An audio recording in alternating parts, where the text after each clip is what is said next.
Oraingo gai honetan kontratazioari eta kaleratzeari buruz hitz egingo dugu.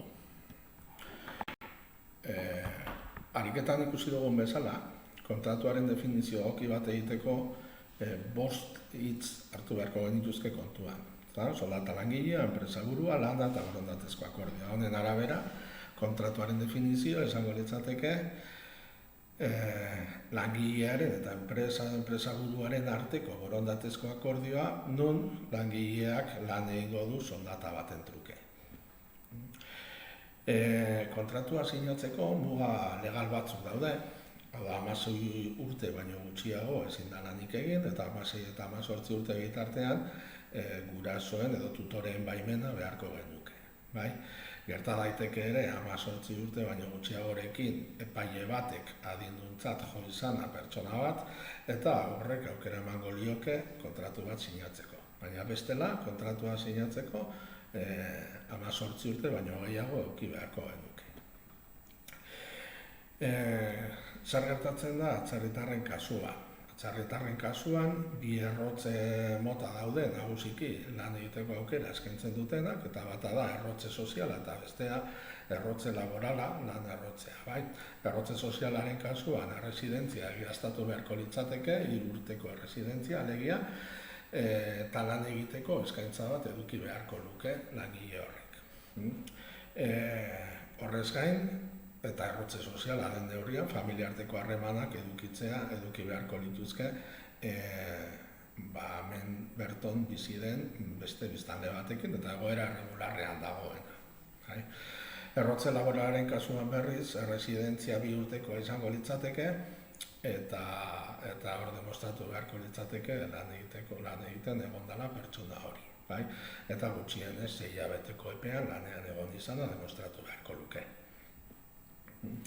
Kontratuaren formalizazioari dagokionez, beti eta alde bietako batek kontratua idatziz egitea eskatuko balu, orduan idatziz egin beharko litzateke kontratu hori. Dena dela, badaude bi kasu ahozko kontratua egin daiteken.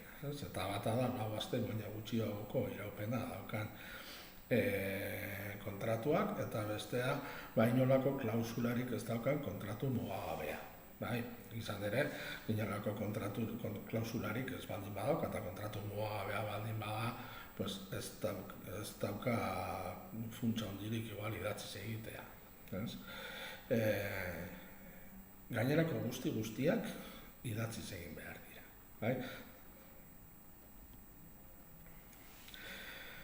Enpresaburuaren bete beharri dagokienez, 4 aste baino gutxiagoko kontratuetan, langileari itunaren funtsezko elementuak bai jakinarazi beharko dizkiola idatziz, nahiz eta kontratua ahoz egin. Horrez gain, langileen legezko ordezkariak, hau da, izan daitezke pertsona delegatuek edo enpresa komiteak, kontratuaren kopia bat jaso lezakete, o jaso beharko lukete, enpresa buruak eman beharko lieke, eta enpresa buruak ere 10 egun dauzka enplegu zerbitzu publikoetan kontratu hori erregistratzeko. Gaur egun telematikoki egiten da, eta ez dago arazorik tramite hori egiteko. Langileen eskubide eta bete beharri dagokienez, kontratua sinatu izanak eskubidea ematen dio langileari lanpostu horretan lan egiteko, prestakuntzan parte hartzeko, langileen prestakuntzan parte hartzeko, lanpostu bat promozionatu behar danean, baztertuak ez izateko, lan arriskuen prebentzioaren legeari kasu eginez, osotasun fisiko eta intimitaterako ere, soldata kontratuaren funtsezko elementua den neurrian hitzartutako ordainsaria jasotzeko eskubidea dauka, eta gero lan kontratuan ezarritezkeen gainerakoak. Eta bete beharretan berriz, lanpostuaren eginkizun zehatzak betetzea, fede honez ezarritako printzipioen arabera. Hau da, azken batean, kontratua sinatzearen funtsezko elementu bat lan egitea da.